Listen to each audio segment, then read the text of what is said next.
At 2:35 a.m. on June 8, 1944, Captain James Rutherford knocked on the door of a German bunker that sat 90 feet above him on a cliff face overlooking the Normandy coast. He'd just climbed that cliff in complete darkness using rope ladders he'd made from salvaged parachute cord and wooden dowels. Every officer in the 2nd Ranger Battalion had told him the plan was suicide. The Germans manning the bunker agreed, right up until they heard that knock. 3 soft taps, then nothing. They opened the door to investigate. Rutherford was standing there with a Thompson submachine gun and a smile. Behind him, 23 Rangers were still climbing the ropes. In front of him, 60 Germans who thought their position was impregnable were about to learn that impossible just means nobody's tried hard enough yet. The official Allied invasion plan for Normandy designated 47 strategic points that needed to be neutralized on D-Day. Point 34 was a German observation bunker codenamed Eagle's Nest. It sat on top of a limestone cliff overlooking Omaha Beach, 90 feet of vertical rock, too steep for infantry assault, too high for grappling hooks, too exposed for airborne insertion. The bunker housed a German signals unit that controlled artillery spotters for 3 kilometers of coastline. Naval intelligence estimated that knocking it out would save 200 to 300 American lives during the beach landings. The problem was, nobody could figure out how to reach it. Battalion command had concluded it was untouchable until ground forces pushed inland. Rutherford disagreed. Before we get too deep into this story, I want to take a moment here. If you appreciate these kinds of untold World War II stories, the ones that don't make it into the textbooks, I'd be grateful if you'd hit that subscribe button. You know, we pour hours into researching these accounts, tracking down obscure reports, interviewing descendants, piecing together what really happened in those critical moments. Your subscription tells us you value that work, and honestly, it keeps us going. Plus, you'll never miss another story like this one. All right, let's get back to that cliff in Normandy. James Rutherford grew up in Duluth, Minnesota, where winter meant ice, and ice meant danger. His father was a harbor pilot who guided ore ships through the frozen waters of Lake Superior. 8 months a year, Rutherford watched his old man climb the sides of moving freighters using rope ladders in conditions that would kill most men. 30-foot swells, ice coating every surface, wind that could rip you off a ladder and throw you into water cold enough to stop your heart in 90 seconds. His father did it because someone had to, and because he knew how to tie knots that held when your life depended on them. The work was brutal and unforgiving. Rutherford's father would come home with hands so cold he couldn't hold a fork for the first 20 minutes. His face would be wind-burned raw, his clothes soaked through with ice water. But he never complained. He'd sit at the kitchen table, warm his hands around a cup of coffee, and tell young James about the ships he'd guided that day. The ore carriers from 2 harbors, the grain freighters from Thunder Bay, the coal haulers heading down to Milwaukee. Each ship was different, each captain had their own style, and each boarding in rough weather was a calculated risk. James would sit there transfixed, watching his father's hands as he demonstrated the knots. The bowline that creates a loop that won't slip, the clove hitch for securing to a pole or rail, the figure 8 that stops a rope from running through a pulley. His father's hands moved with practiced precision, muscle memory built over 20 years of working on the water. "These knots saved my life today," his father would say matter-of-factly. Wind was 40 knots, waves were running 15 feet, and I had to board a freighter that was pitching like a bronco. If my rigging had failed, I'd be at the bottom of Superior right now. Rutherford learned those knots before he learned algebra. Bowline, clove hitch, figure 8, Prusik loop. By the time he was 14, he was climbing the cliffs along the north shore of Lake Superior for fun, rigging his own rope systems, testing different configurations to see what held and what failed. The cliffs near Split Rock Lighthouse became his laboratory. Basalt and rhyolite, hard volcanic rock that had been there for 1 billion years. He'd spend entire Saturdays working out routes, finding handholds, testing his weight on ledges that looked solid, but sometimes weren't. His mother hated it. Sarah Rutherford was a practical woman who'd lost 2 brothers to accidents, one in a logging camp and one in the iron mines. She'd seen what happened when men took unnecessary risks, and she couldn't understand why her son seemed determined to follow that path. "James, you're going to fall and break your neck," she'd say every Saturday morning when he headed out with his ropes. "Or worse, you're going to fall and break your back and spend the rest of your life in a wheelchair. Why can't you find a safer hobby?" His father just watched and corrected his technique. He understood the pull of the cliffs, the need to test yourself against something that didn't care about your hopes or fears. But he also knew that confidence without competence was a death sentence. So he'd go out with James sometimes, watching him climb, pointing out mistakes. "You're putting too much weight on that handhold. It's going to break. Feel the rock first. Test it before you commit. And for God's sake, check your knots 3 times before you trust them with your life. A rope is only as strong as its weakest knot," his old man would say. "You trust bad rigging, you die." Simple as that. It wasn't meant to scare James. It was meant to make him careful, to make him understand that every detail mattered when you were 60 feet up a cliff face with nothing but rope between you and the rocks below. James took those lessons seriously. He learned to tie knots in the dark, by feel, until he could do it without thinking. He learned to test his rigging by hanging his full weight on it before he climbed. He learned that overconfidence killed more climbers than bad weather ever did. Rutherford enlisted in May 1942, 3 months after his 23rd birthday. He had a degree in civil engineering from the University of Minnesota and skills the Army didn't know what to do with. They made him an infantry officer, sent him through officer candidate school, gave him a platoon. By September 1942, he was training with the newly formed 2nd Ranger Battalion at Fort Pierce, Florida. The Rangers were an experiment, American commandos modeled on the British commandos who'd been raising hell in occupied Europe since 1940. The idea was to create small, highly trained units capable of special operations that regular infantry couldn't handle.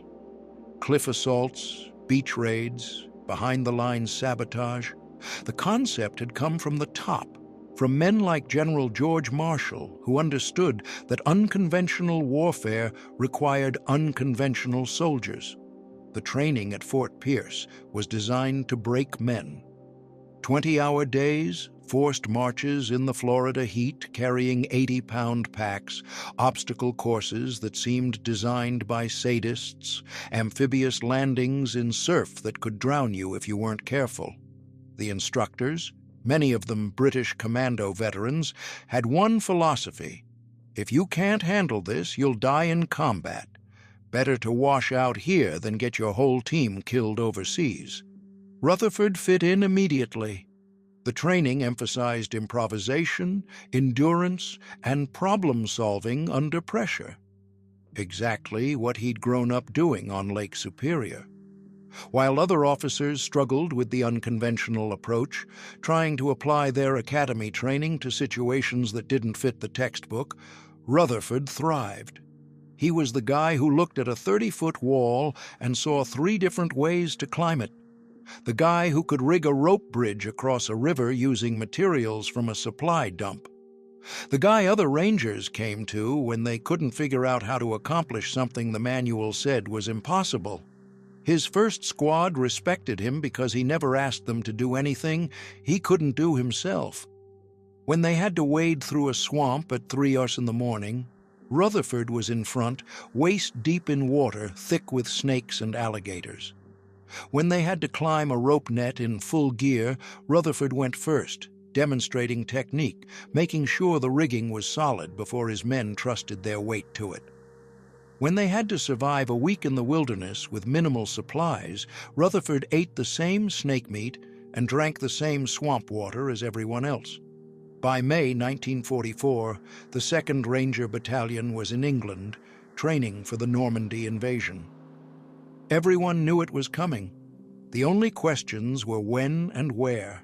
The build-up had been impossible to hide.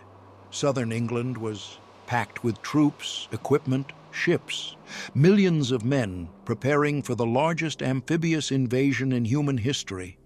The Rangers knew their role would be dangerous. That was the whole point of Rangers. Send them where regular troops couldn't go, give them the missions nobody else could handle. Rutherford's company was assigned to Omaha Beach, the toughest of the 5 landing zones. They studied maps, aerial photographs, intelligence reports. They memorized every bunker, every gun emplacement, every meter of beach. They knew the German defenses were formidable. 4 years of fortification, obstacles, mines, artillery sighted to cover every approach. The casualty estimates for the first wave were grim. 30 to 40% losses in the first hour, maybe higher if the Germans were alert and ready. And they kept coming back to Point 34, Eagle's Nest, the observation bunker on the cliff that nobody could reach. The planners had designated it as a secondary objective, to be neutralized after the beachhead was secure. But Rutherford looked at those aerial photographs and saw something different. That bunker could see everything, every movement on the beach, every concentration of troops, every approach route. The Germans could direct artillery fire with devastating accuracy as long as that observation post was operational. Taking it out before D-Day could save hundreds of lives. The problem was access. The cliff was nearly vertical, 90 feet of limestone with minimal handholds. Naval gunfire couldn't hit it at the right angle. Bombers couldn't penetrate the reinforced concrete. Airborne assault was impossible because there was nowhere to land. The only approach from inland was through heavily defended terrain that would cost more casualties than the bunker was worth.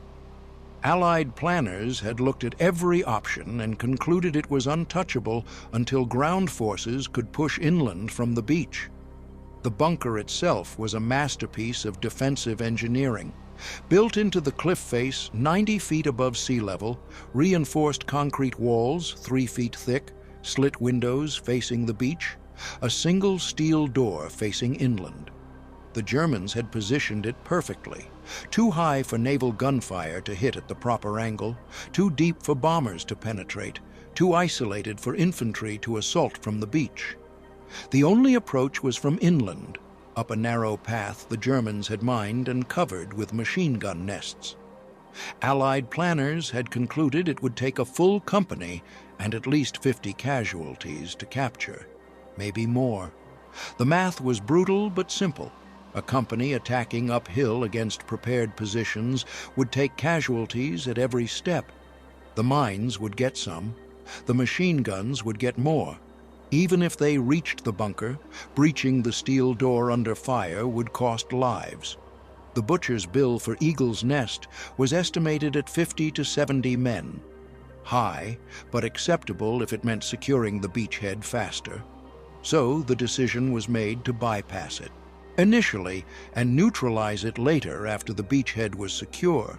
It made sense from a resource allocation perspective. Why spend 50 lives on one bunker when those men could be used to push inland and accomplish multiple objectives?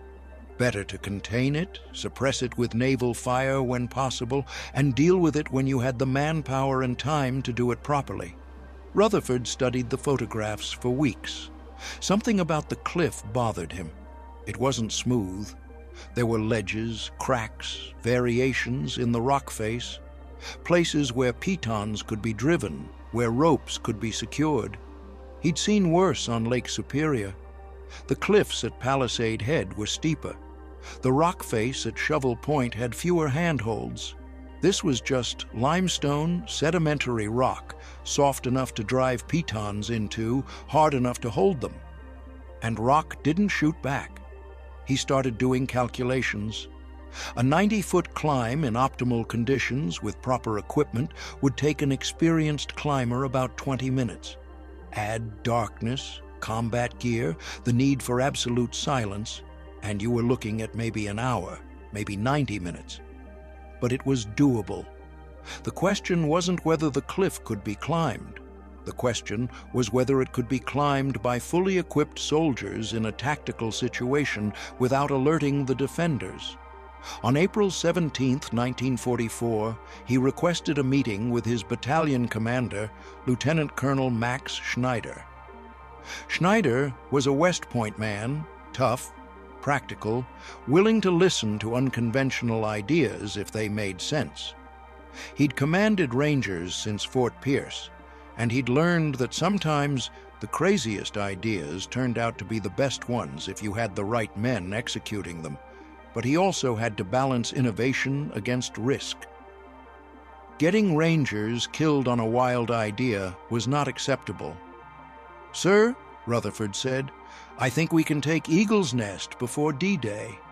From the cliff, Schneider looked up from his paperwork. He'd been reviewing casualty estimates for the beach landings, and the numbers were depressing. "The 90-foot cliff?" "Yes, sir, with rope ladders, at night." Schneider set down his pen. He didn't dismiss the idea immediately, which Rutherford took as a positive sign. "Captain, the engineering assessment says that cliff is unclimbable under combat conditions. Too steep, too exposed, no practical method of ascent for equipped soldiers." "Yes, sir, I read that assessment. It's wrong." Rutherford spread the aerial photographs on the desk. He pointed to ledges, to cracks in the rock, to variations in the cliff face that the engineers had dismissed as irrelevant. "With respect, sir, the engineers looked at this from a vehicle perspective. Trucks, tanks, mechanized assault. They evaluated it based on whether you could drive up it or build a road. But if you approach it as a climbing problem, it's solvable. The rock face has sufficient variation for piton placement. The limestone will hold anchors. The angle is steep, but not overhung. I've climbed harder, routes in Minnesota." Schneider studied the photographs. He'd never been a climber himself, but he understood risk assessment. You'd need specialized equipment we don't have. Climbing ropes, carabiners, mountain warfare gear. The supply chain doesn't stock that for Ranger battalions. I can make the equipment, sir. Parachute cord, wooden dowels, standard-issue climbing rope. I can rig rope ladders that will hold a fully equipped Ranger and weigh less than 20 pounds each. Everything we need is already in the supply system."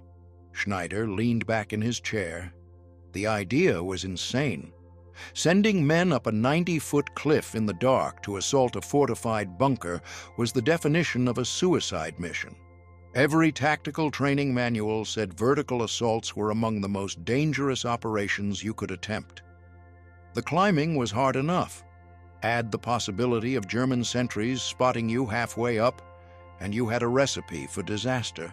But the potential payoff was significant. If they could knock out that observation post before the main landings, it would save lives on the beach. How many American soldiers was it worth risking to potentially save hundreds more? Schneider was quiet for a long moment. Every instinct in command training said this was insane. Sending men up a 90-foot cliff in the dark to assault a fortified bunker was the definition of a suicide mission. But Schneider had watched Rutherford train. He'd seen him solve problems other officers couldn't. And the potential payoff was significant. If they could knock out that observation post before the main landings, it would save lives on the beach. How many men? Rutherford had done the math. 24, sir. 2 squads. 1 to climb, 1 to provide covering fire from the base if needed. Casualties? If it works, minimal. If it doesn't, all of them." Schneider appreciated the honesty. "How confident are you this will work?" Rutherford met his eyes. 80%, sir. The climb is manageable. The bunker is the variable. If the Germans are alert, we'll take casualties before we breach the door. If they're not expecting an assault from that direction, we can take them by surprise." Schneider made his decision. "You have 3 weeks to prove the concept. Build your ladders, train your team. If I'm satisfied with the demonstration, I'll authorize the operation. If not, we go back to the original plan." "Understood, sir." "One more thing, Rutherford." "Yes, sir. If this goes wrong and you get my Rangers killed, I'll court-martial you myself." "Understood, sir." Rutherford spent the next 3 weeks building the equipment and training the team. The rope ladders were the critical component. They had to be light enough to carry, strong enough to hold a man in full combat gear, and flexible enough to deploy against an uneven cliff face. He started with parachute cord, the same stuff used in paratrooper harnesses. Tensile strength of 550 pounds, lightweight, resistant to abrasion. He cut dowels from salvaged wooden crates, each one 18 inches long, sanded smooth to prevent splinters. Each ladder was 30 feet long, made from 2 lengths of parachute cord, with dowels lashed horizontally every 12 inches. The knots were critical. He used a modified clove hitch that distributed weight evenly and wouldn't slip under load. Each ladder took 6 hours to build and weighed 18 pounds. He made 6 of them. The first ladder he built, he tested to destruction. He hung weights on it, starting with 50 pounds and working up to 250. At 300 pounds, one of the knots started to slip. He adjusted the configuration, tightened the wraps, tested again. This time it held to 400 pounds before a dowel cracked. He reinforced the dowels, wrapped them with additional cord, tested a 3rd time. At 450 pounds, the parachute cord itself began to stretch, but didn't break. That was the limit, more than enough for a man carrying 90 pounds of gear. He tested the ladders in every condition he could think of: wet to simulate rain or sea spray, cold to simulate night operations, under dynamic load to simulate a climber slipping and catching himself. Each test revealed small problems. Wet parachute cord became slippery, so he added friction wraps. Cold made the knots stiff, so he developed a pre-climbing warm-up routine to keep the ropes flexible. Dynamic loads stressed the attachment points, so he reinforced them with extra wraps and backup knots. The team was hand-picked. 24 men, all volunteers, all experienced climbers, or at least men who weren't afraid of heights. Sergeant Mike O'Connell from Colorado, who'd worked as a hunting guide in the Rockies and had climbed everything from Long's Peak to the Maroon Bells. Corporal Luis Hernandez from New Mexico, who'd climbed desert cliffs since he was 12, tracking mountain lions with his father through terrain that would break most men. Private Tommy Chen from San Francisco, a structural engineer who understood load distribution and stress points, who could look at a rock face and calculate exactly where the weak points were. Private Billy Morrison from West Virginia, coal miner's son who'd spent half his childhood underground and wasn't afraid of heights or tight spaces or darkness. Each man had a reason to be there, and each man knew the odds. Rutherford didn't sugarcoat anything during the first team meeting. He laid out the plan, explained the risks, and gave everyone a chance to back out. "Gentlemen, what we're planning is dangerous. The climb itself could kill you if you make a mistake. The Germans could spot us halfway up and shoot us off the cliff. We could reach the top and find they're alert and waiting. If this goes wrong, most of us won't come home. I need you to understand that before you commit. This is voluntary. Nobody will think less of you if you walk away now. Nobody walked away." O'Connell spoke for the group. "Captain, we're Rangers. Dangerous is what we signed up for. If this works, We save lives on the beach. That's worth the risk." The others nodded agreement. These were men who'd volunteered for the Rangers, knowing it meant harder training, more dangerous missions, and lower survival odds. They didn't need to be convinced. Rutherford trained them on the cliffs of Dover. White limestone, similar composition to the Normandy coast, 70 to 80 feet high, steep but climbable. They started during the day, learning to deploy the rope ladders, to climb in sequence, to move quietly despite carrying 40 pounds of equipment. The first climbs were awkward. Men who thought they knew how to climb discovered that climbing with a Thompson submachine gun, 6 magazines, 4 grenades, a canteen, and a knife was completely different from recreational climbing. The weight distribution was wrong. The equipment caught on rocks. The ladders swayed and twisted in ways that were disconcerting 50 feet up. Rutherford worked with each man individually, adjusting their gear, teaching them how to distribute weight properly, showing them techniques for managing the rope ladders on uneven surfaces. Chen learned to use his engineering knowledge to read the rock, to identify which cracks would hold pitons and which ones would crumble under stress. Morrison learned to climb using techniques from coal mining, where you often had to ascend vertical shafts with minimal equipment. O'Connell, the most experienced climber, became the second in command, the man who would follow Rutherford up and secure the middle section of the climb. Hernandez, with his experience tracking lions through desert canyons, became the tail gunner, the last man up, responsible for making sure nobody got left behind. Then they moved to night training, climbing in complete darkness, using touch and memory instead of sight, learning to trust the ropes, trust the knots, trust each other. This was where the real difficulty became apparent. In daylight, you could see your handholds, plan your route, adjust your position. In darkness, every move was a guess. You had to feel the rock, probe with your fingers and toes, trust that the next handhold existed even though you couldn't see it. The first few night climbs were disasters. Men froze halfway up, unable to force themselves to reach for holds they couldn't see. Equipment got tangled, ropes twisted. Twice, Rangers had to be talked down because they'd climbed into positions where they couldn't find the next move. Rutherford didn't get frustrated. He'd expected this. Night climbing was terrifying even for experienced climbers. The trick was to build confidence slowly, to master the fear through repetition until it became routine. They trained for 4 hours every night for 2 weeks.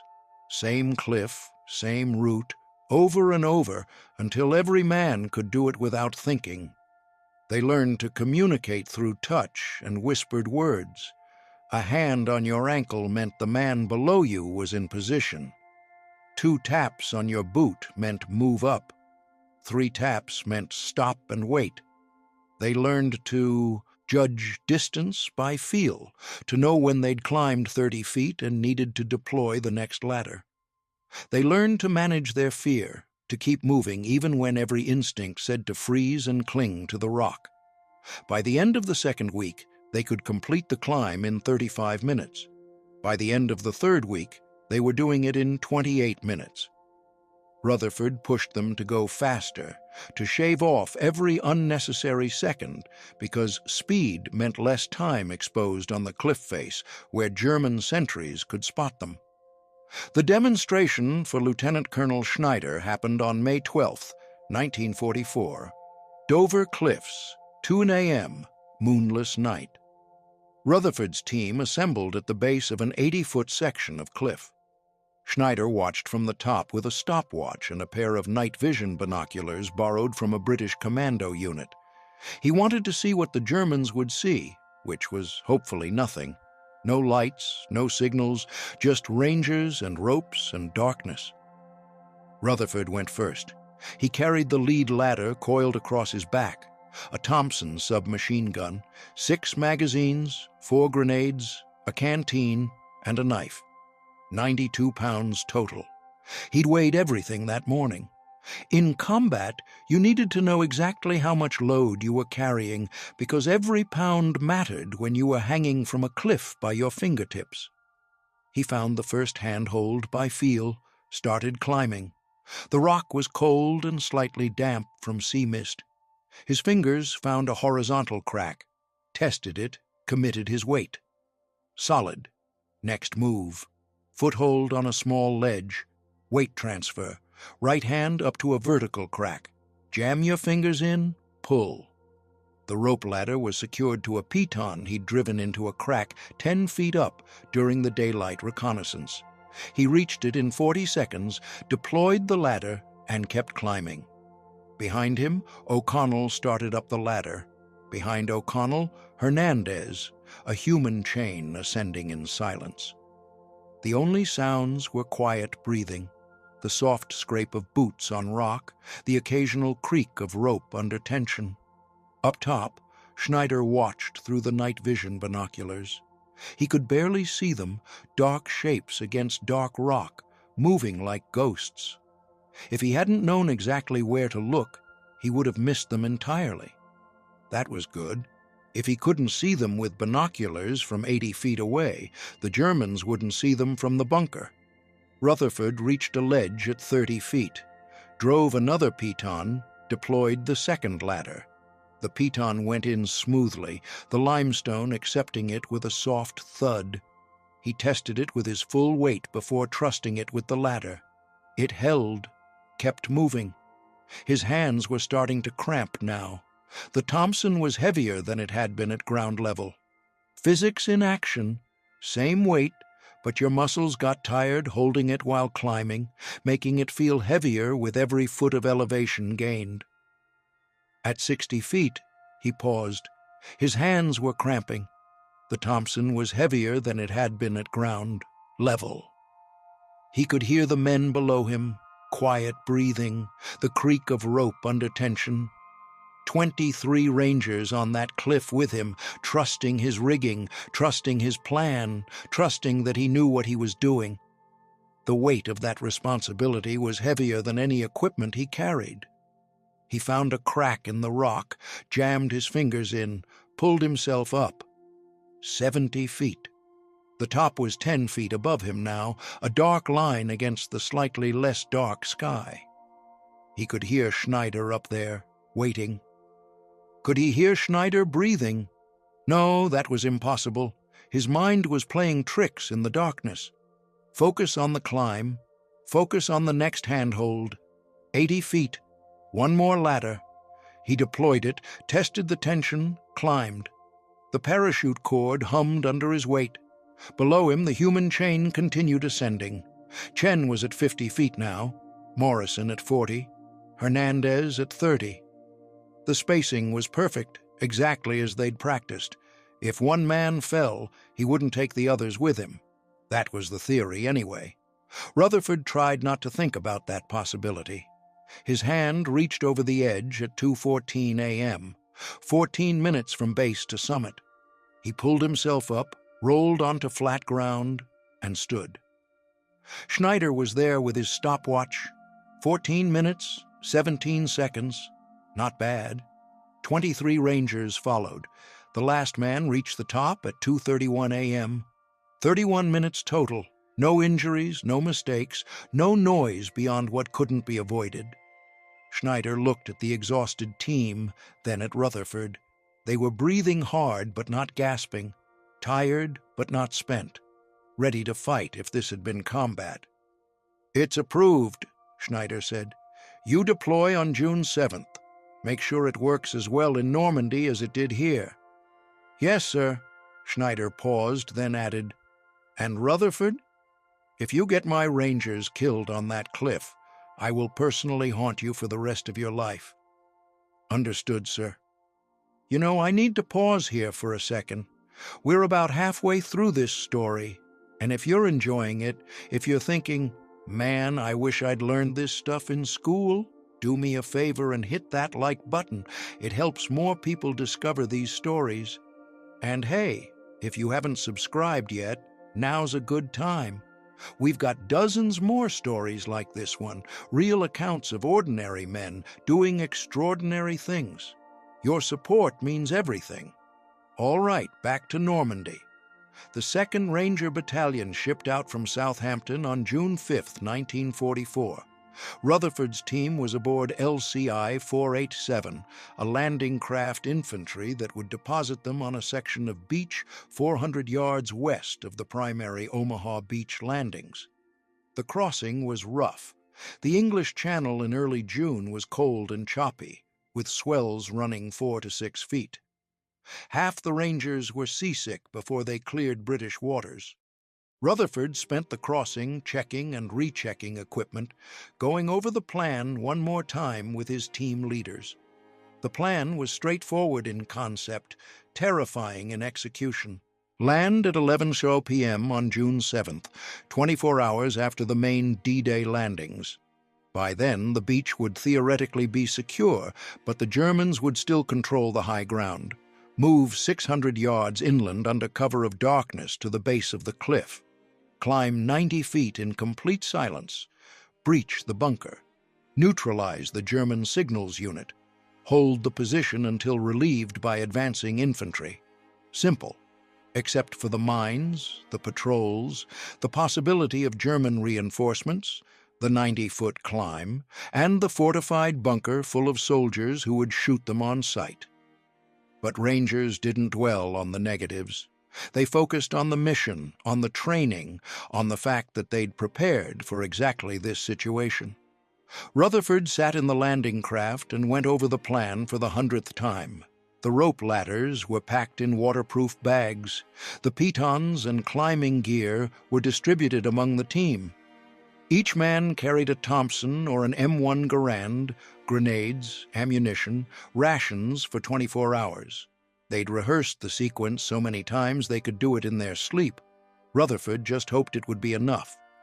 LCI 487 hit the beach at 11:17 p.m. on June 7, 1944. 17 minutes late because of German artillery that forced them to take a longer approach route. The ramp dropped and seawater poured in, cold and black. The beach was chaos. Wrecked landing craft half submerged in the surf. Abandoned equipment scattered across the sand. Craters from naval bombardment, some of them 20 feet wide. In the distance, tracer fire lit up the sky in arcing lines of red and green. The sound of artillery was constant, a rolling thunder that never stopped, punctuated by the sharper crack of rifle fire. This is what they'd trained for, but training didn't prepare you for the smell of cordite and seawater mixed together, the cold that went straight through your wet uniform, the fear that sat in your gut like a stone. Rutherford led his team off the landing craft and into waist-deep water. They moved fast, staying low, heading for the cover of the dunes. No German fire. Either they hadn't been spotted or the Germans had bigger problems. Given the amount of tracer fire visible inland, Rutherford guessed the latter. They reached the dunes at 11:24 p.m., regrouped, checked equipment. Everyone was accounted for. No casualties yet. O'Connell gave a thumbs up. Chen checked his Thompson, cleared water from the barrel. Morrison helped Hernandez adjust a strap that had come loose in the water. 24 Rangers, soaking wet, loaded for combat, about to attempt something that would either become legend or get them all killed. The march inland took 40 minutes. 600 yards through terrain the Germans had spent 4 years fortifying. Minefields marked with white tape by combat engineers who'd cleared paths during the day. Brave men who'd crawled forward with metal detectors and probes, diffusing explosives one at a time.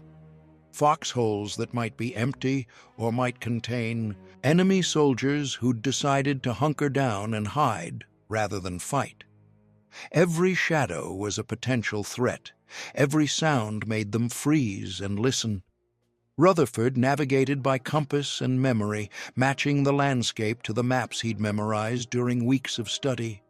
The terrain looked different at night, flatter and more confusing, but the basic features were there. the destroyed farmhouse 200 yards inland, the road junction at 400 yards, the stone wall that marked 500 yards. O'Connell was on point, Thompson ready, moving like a ghost through the darkness. He'd grown up hunting elk in the Rockies and knew how to move silently through hostile territory. Hernandez covered the rear, walking backward half the time, making sure they weren't being followed. The team moved in single file, 10 feet between each man, absolute silence except for the crunch of boots on sand that couldn't be avoided. They passed the wreckage of a German truck, burned out and abandoned. They skirted a crater that smelled of cordite and death. They crossed a stream, knee-deep and cold, that hadn't been on the maps, but was there anyway because maps are never perfect. They reached the base of the cliff at 12:08 a.m. on June 8, 1944. The limestone wall rose above them, a vertical expanse of darkness. Rutherford looked up. Somewhere at the top, 90 feet above them, was a bunker full of Germans who had no idea they were about to have visitors. He turned to his team. "We do this exactly like Dover. Same sequence, same spacing, same silence. You hit the top, you hold position and wait for my signal. We breach together. Any questions?" No one spoke. "Good. Let's go." Rutherford started climbing at 12:15 a.m. The rock was cold and damp, slick with moisture from the sea air. His first handhold was solid, a crack in the limestone that took his weight. He pulled himself up, found a foothold, kept moving. At 10 feet, he drove the first piton into a horizontal crack, tested it with his full weight. It held. He deployed the first rope ladder, let it drop silently to where O'Connell was waiting. Then he kept climbing. The cliff face was different from Dover, more variation, more cracks, but also more loose rock. Twice he put his hand on a chunk of limestone that shifted under pressure. He moved carefully, testing each hold before committing his weight. At 30 feet, he found a narrow ledge, barely 6 inches wide. He braced his boots, drove another piton, deployed the second ladder. Below him, he could see the dark shapes of his Rangers ascending. Silent, efficient, professional. At 60 feet, his arms were burning. The Thompson felt like it weighed 50 pounds. His fingers were cramping from gripping the cold rock. He paused on a ledge, caught his breath, looked up. 30 feet to go. He could do 30 feet in his sleep. At 75 feet, he heard voices, German voices coming from the top of the cliff. 2 men, maybe 3, talking quietly. Probably sentries doing their rounds. Rutherford froze. Below him, the entire team froze. For 90 seconds, no one moved. The voices came closer, then stopped, right above him. So close he could hear one of them light a cigarette. They stood there for what felt like an hour, but was probably 3 minutes. Then they moved on, voices fading. Rutherford waited another 2 minutes, then kept climbing. His hand reached over the top at 1:47 a.m. He pulled himself up slowly, scanning the area. The bunker was 30 yards to his right, a dark concrete structure with a single dim light visible through a slit window. No sentries in sight. The 2 Germans he'd heard were gone, probably back inside. He rolled onto flat ground, took cover behind a boulder, and waited. One by one, his Rangers joined him. 24 men, 90 feet up, behind enemy lines. No one had made a sound. No one had fallen. No one had been spotted. Rutherford checked his watch, 2:18 a.m. They'd been climbing for 2 hours and 3 minutes. He gathered the team in a tight circle, whispered instructions. "Chen, Morrison, Hernandez, you 3 cover the door. O'Connell, you're with me. Everyone else establish a perimeter. We breach in 5 minutes. If shooting starts, suppress fire from the bunker and hold position. Do not pursue. Our job is to take this position and hold it, not chase Germans through the countryside. Understood? Silent nods all around. At 2:23 a.m., Rutherford and O'Connell moved toward the bunker. They stayed low, using shadows for cover. The bunker's steel door was on the inland side, facing away from the cliff. A smart design. The Germans had assumed any attack would come from that direction. They hadn't planned for someone climbing the unclimbable cliff. Rutherford reached the door at 2:32 a.m. He could hear voices inside. German, casual conversation. Someone laughed. They had no idea. He looked at O'Connell. O'Connell readied his Thompson. Rutherford raised his hand, 3 fingers, 2, 1. He knocked. 3 soft taps, deliberate and clear, then silence. Inside the bunker, the conversation stopped. Rutherford heard footsteps approaching the door, someone saying something in German. A question. Probably, "Who's there?" or "What do you want?" He knocked again. 3 more taps. The footsteps came closer. He heard the sound of a bolt being drawn back. The door opened 6 inches. A German soldier, maybe 20 years old, peered out. His eyes went wide when he saw Rutherford standing there with a Thompson submachine gun. Rutherford smiled. "Good evening." The German tried to slam the door. Rutherford kicked it open, drove his shoulder into it. The German went stumbling backward. Rutherford was inside, Thompson up, scanning the room. 12 Germans, most of them without weapons in hand, radios, maps, equipment. This was the signals unit. They'd been monitoring Allied communications, coordinating artillery, directing defensive positions. Now they were staring at an American Ranger who'd just appeared in their bunker like a ghost. "Nobody move, Rutherford," said in German. He'd learned enough to give basic commands. "Drop your weapons. Hands up." For a moment, no one moved. Then O'Connell came through the door behind him, then Chen, then Morrison. 4 Rangers with Thompsons in a 20 by 30 room. The Germans made the smart choice. Weapons clattered to the floor. Hands went up. The rest of the bunker fell in 4 minutes. Rutherford's team moved room to room, finding Germans in various states of surprise and confusion. Most surrendered immediately. 3 tried to fight and were subdued with rifle butts and determination. By 2:39 a.m., the bunker was secure. 60 German soldiers, disarmed and sitting along the walls under guard. 0 shots fired. 0 American casualties. Rutherford couldn't quite believe it had worked. He found the radio room and smashed every piece of equipment he could see. Radios, telephones, signal lamps. The Germans wouldn't be coordinating artillery from this position anymore. Then he went to the observation windows and looked down at Omaha Beach. From up here, you could see everything.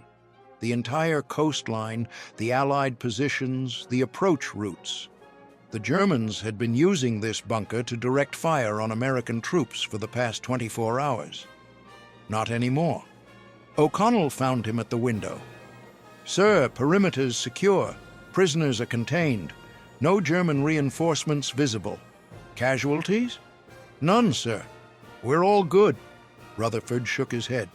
"We just climbed a 90-foot cliff, breached a fortified bunker, and captured 60 Germans without firing a shot." "You realize how insane that sounds?" O'Connell grinned. "That's why we're Rangers, sir." The relief force arrived at 6:15 a.m., a company from the 116th Infantry Regiment. They'd expected to find a battle. Instead, they found Rutherford's team drinking German coffee and guarding prisoners. The company commander, a captain named Stevens, looked around in confusion. "You took this position already?" "Yes, sir. Last night." "How many casualties?" "None, sir." Stevens walked to the cliff edge and looked down. "You climbed that?" "Yes, sir." "In the dark?" "Yes, sir." Stevens was quiet for a moment. "I'm putting you in for a commendation. With respect, sir, I'd rather you didn't. My men did the work. They deserve the credit, not me." The prisoners were marched down the inland path to the beach. Rutherford's team stayed at the bunker for another 6 hours, holding the position until it could be integrated into the Allied defensive line. By noon on June 8th, they were officially relieved and ordered back to battalion headquarters for debriefing. The climb down the cliff was easier than the climb up, but not by much. Rutherford went last, making sure every ranger was safely off the wall before he descended. His hands were shredded, his arms felt like rubber, and he was pretty sure he'd never be able to grip anything again. But everyone was alive, everyone was safe, and they'd accomplished something the entire Allied command had thought was impossible. If you've made it this far, thank you for sticking with this story. I know it's a long one, but these accounts deserve to be told in full, with all the details that make them real. If you're enjoying this content, please subscribe. It's free, it takes 2 seconds, and it tells YouTube that these historical stories matter. We're trying to preserve these accounts before they're lost to time, and your support makes that possible. All right, let's talk about what happened after the raid. The official after-action report filed by Lieutenant Colonel Schneider on June 10, 1944, was a masterpiece of military understatement. At approximately 2330 hours on 7th of June, Captain Rutherford's detachment successfully infiltrated enemy position designated Eagle's Nest via unconventional approach. Positions secured at 0239 hours, 8 June, with minimal resistance.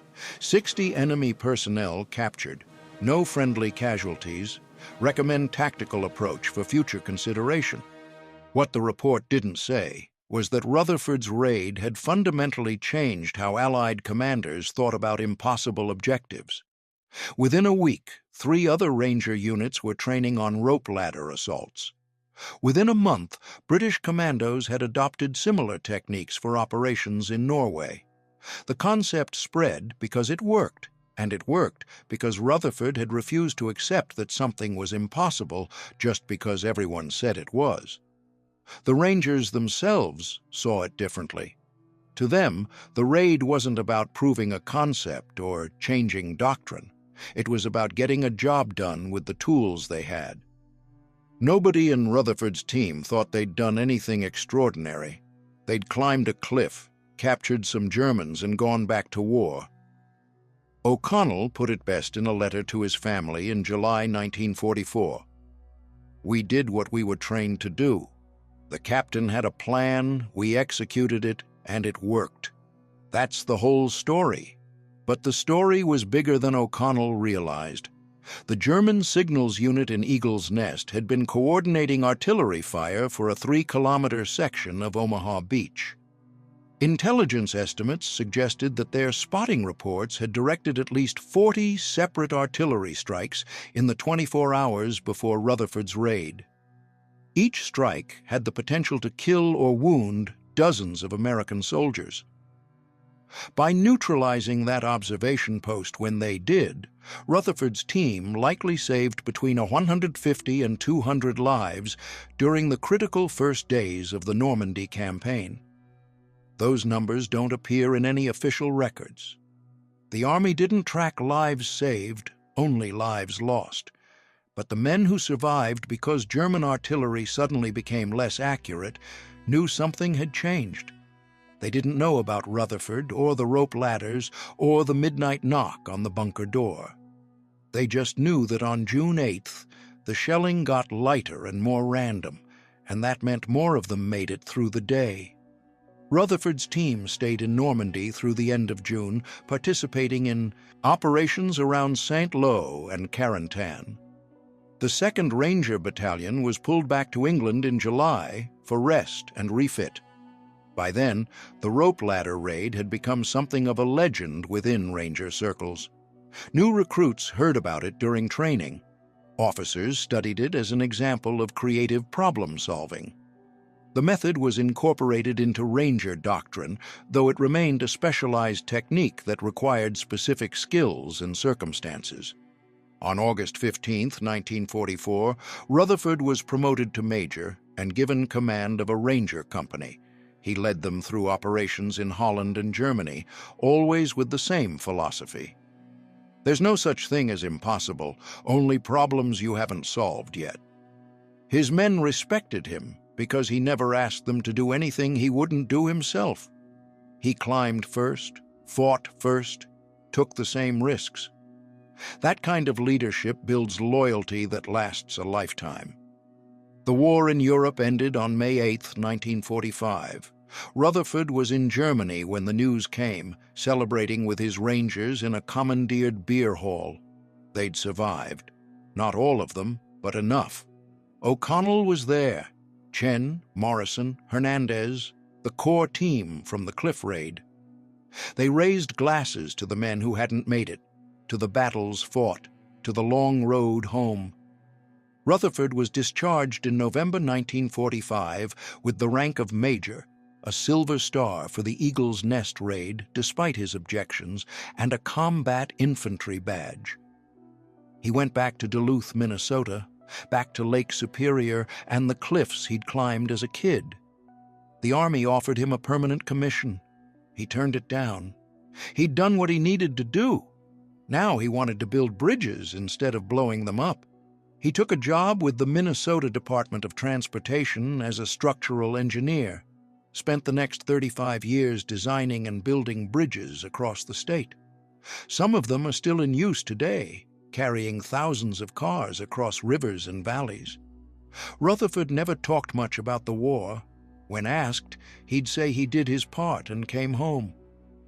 Once a year, on June 8th, his phone would ring. O'Connell from Colorado, Chen from California, Morrison from West Virginia. They'd talk for a few minutes. Remember the cliff? Remember the knock on the door? Remember the looks on those German faces? Then they'd hang up and go back to their lives. In 1979, a military historian researching Ranger operations in Normandy contacted Rutherford. The historian wanted to write a detailed account of the Eagle's Nest raid, including interviews with participants and technical analysis of the climbing techniques. Rutherford agreed to one interview on the condition that the focus remain on the team, not on him personally. The resulting article appeared in Military History Quarterly in 1981. It was 15 pages long, meticulously researched, and credited the success of the operation to careful planning, rigorous training, and exceptional teamwork. Rutherford's name appeared 47 times, but he never read it. He'd moved on. The rope ladders themselves became museum pieces. 2 of them survived the war and were donated to the National World War II Museum in New Orleans. They're on display in the Ranger exhibit, simple constructions of parachute cord and wooden dowels that look almost primitive. The placard explains what they were used for, who made them, and how they changed the course of a battle. Thousands of visitors see them every year. Most don't fully understand what it took to climb 90 feet in the dark using homemade equipment, but some do. The climbers, the engineers, the people who understand that sometimes the simplest solution is the one nobody else thought of. James Rutherford died in 1992 at age 73, peacefully in his sleep at his home in Duluth. His obituary in the Duluth News-Tribune mentioned his career with the Department of Transportation and his service in World War II. It didn't mention rope ladders or German bunkers or the 60 prisoners taken without a shot. His family knew he'd done something important in France, but he'd never gone into detail. That was how he wanted it. The funeral was well attended. Family, friends, colleagues from the Department of Transportation, and 5 old men who'd flown in from across the country. O'Connell, Chen, Morrison, Hernandez, and Stevens, the captain who'd relieved them at Eagle's Nest and later became a lifelong friend. They sat together in the second row, wearing their Ranger pins, looking older but still carrying themselves like soldiers. After the service, they stood by Rutherford's grave. O'Connell spoke for all of them. "He taught us that impossible just means you're thinking about it wrong. He taught us to trust our training, trust each other, and trust the ropes. Most importantly, he taught us that leadership means going first, not giving orders from behind. We're better men because we knew him. They stood there for a while, 5 old Rangers remembering a cliff in Normandy and a captain who'd knocked on a door at 2:35 in the morning. Then they went to a bar and told stories until midnight. Stories about the climb, the raid, the war, and the man who'd led them through it all. Stories that deserved to be remembered. Here's what the official records show. On June 8, 1944, a 24-man Ranger detachment captured a German observation bunker designated Eagle's Nest through unconventional assault tactics. 60 enemy personnel were taken prisoner. No friendly casualties were sustained. The operation was deemed a success and recommended for future tactical consideration. That's the official story. It's accurate as far as it goes, but it misses everything that matters. It misses the weeks of preparation, the hours spent tying knots and testing rope strength. It misses the fear every Ranger felt at the base of that cliff, knowing they were about to attempt something that defied common sense. It misses the moment when Rutherford's hand reached over the top and he realized they'd actually made it. It misses the look on that German soldier's face when he opened the door and found an American Ranger standing there smiling. Most importantly, it misses the philosophy that made the whole thing possible. The idea that impossible is just a word people use when they haven't thought hard enough about the problem. You know what's interesting about this story? It almost didn't happen. If Rutherford had accepted the initial assessment that the cliff was unclimbable, if Schneider had refused to authorize the demonstration, if any one of a dozen things had gone differently, Eagle's Nest would have been bypassed and eventually captured by conventional forces at much higher cost. But one captain from Minnesota, who'd learned to climb cliffs as a kid, refused to accept impossible as an answer. And that refusal changed everything. That's the lesson here, and it's bigger than World War II, bigger than Rangers and German bunkers. Sometimes the experts are wrong, sometimes the official assessment is incomplete. Sometimes the solution to an impossible problem is sitting right in front of you, waiting for someone brave enough or stubborn enough to try it. Rutherford saw a cliff and a bunker, and a problem everyone else had given up on. He didn't see impossible. He saw rope, dowels, parachute cord, and 90 feet of climbable limestone. He saw a solution. The men who climbed with him saw something too. They saw a leader who wouldn't ask them to do anything he wouldn't do first, who tied the knots himself, tested the ropes himself, climbed first and climbed alone until he was sure it was safe for his team to follow. That kind of leadership is rare. It builds trust that lasts decades. It's why 5 old men flew across the country to stand by his grave in 1992. It's why his name still comes up in Ranger training when instructors talk about unconventional problem solving. The rope ladder method itself outlived the man who perfected it. Modern special forces still train on rope assaults, though the equipment has evolved. Kevlar instead of parachute cord, aluminum instead of wooden dowels, mechanical ascenders instead of raw climbing. But the principle is the same. Identify the approach nobody expects. Train until you can execute it flawlessly, and trust your team to get it done. That's Rutherford's legacy, even if his name isn't on it. As we close out this story, I want to say thank you for watching all the way to the end. These long-form historical accounts are a labor of love, and your engagement means we can keep producing them. If you enjoyed this story, if it made you think or feel something, please subscribe. We've got hundreds more stories like this, accounts of ordinary men in extraordinary circumstances, doing things the textbooks said were impossible. Hit that subscribe button, turn on notifications, and you'll never miss another one. And if you really want to support this channel, Leave a comment telling us what you thought. Did this story resonate with you? Do you have family members who served in World War II?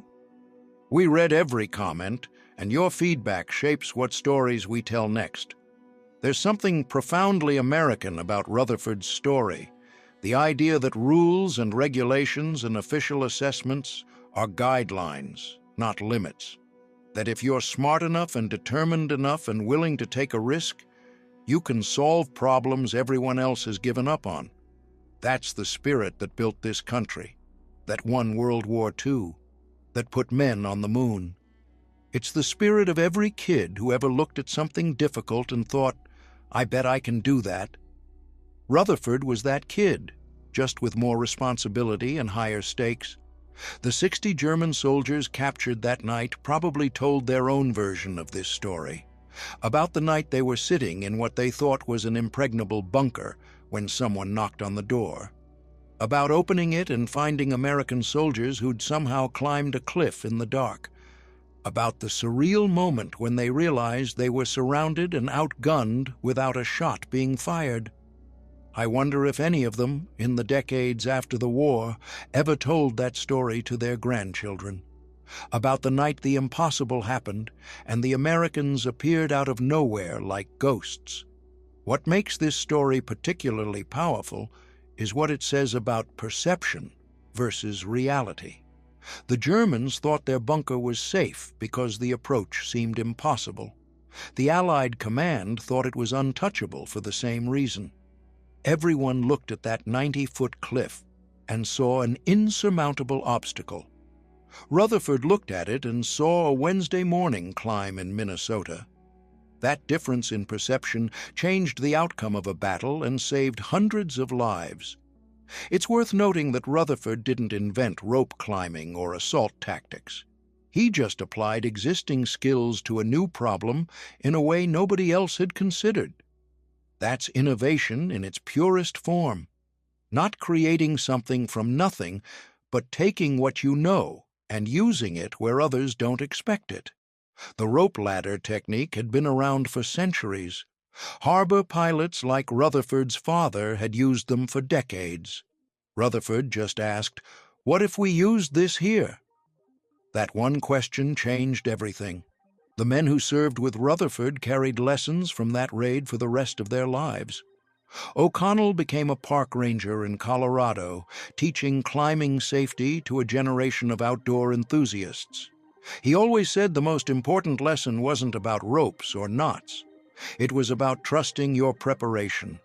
If you train right, if you prepare right, if you think through the problem correctly, you can accomplish things that seem impossible. Chen went back to engineering, designing buildings in San Francisco. He kept one of Rutherford's practice rope ladders in his office for 40 years. When young engineers asked about it, he'd tell them it represented the gap between what people think is possible and what actually is possible. Your job as an engineer is to close that gap. Morrison went home to West Virginia and worked in the mines for 30 years. Dangerous work, but he said it never scared him like that cliff in Normandy. When asked why, he'd explain that Rutherford had taught him to break impossible tasks into manageable steps. You don't climb a 90-foot cliff. You climb 10 feet, then another 10, then another. You don't mine a mountain.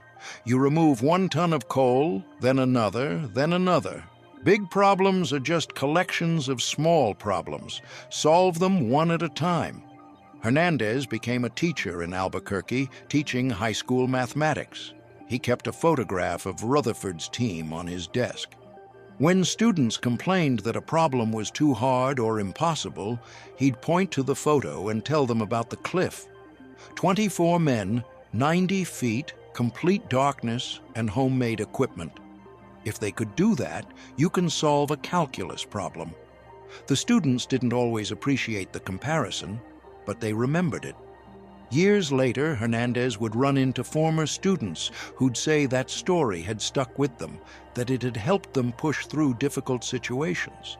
That's the real impact of what Rutherford did.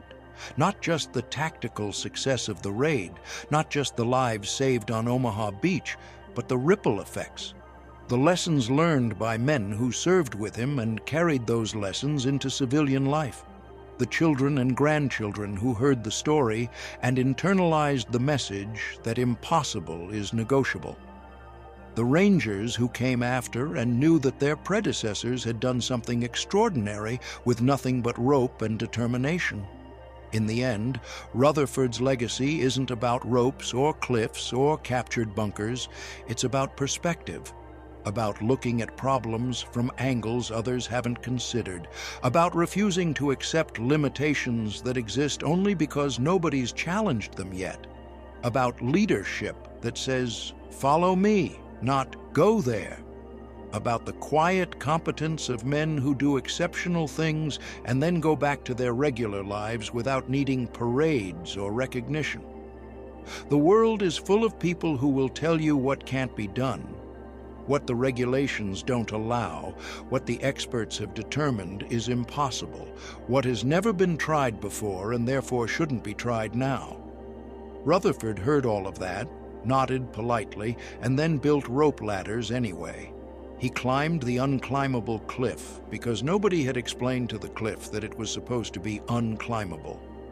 He knocked on the door of an impregnable bunker because nobody had told him you weren't supposed to knock. That's the story. A captain from Minnesota, 23 Rangers, homemade rope ladders, and a 90-foot cliff in Normandy. A plan everyone said was suicide until it worked perfectly. 60 German prisoners who couldn't believe what had just happened. And a lesson that echoes through 80 years. Impossible just means nobody's figured it out yet. If you made it to the end of this story, thank you. Seriously. In a world of 30-second attention spans and clickbait headlines, you just spent an hour listening to a detailed account of something that happened in 1944. That matters. That says you value depth and detail and real history over superficial summaries. Please subscribe if you haven't already. Share this video with someone who appreciates military history or stories of exceptional leadership. Leave a comment with your thoughts. And most importantly, remember the lesson. The next time someone tells you something's impossible, think about Captain Rutherford standing at the base of a cliff in Normandy, looking up at 90 feet of limestone and deciding to climb it anyway. Thank you for watching. Thank you for caring about these stories. And thank you for helping us preserve them for future generations. Until next time, remember that history isn't just dates and battles. It's people, decisions, moments when someone chose to try something everyone else said couldn't be done. Those moments define us. Those moments are worth remembering.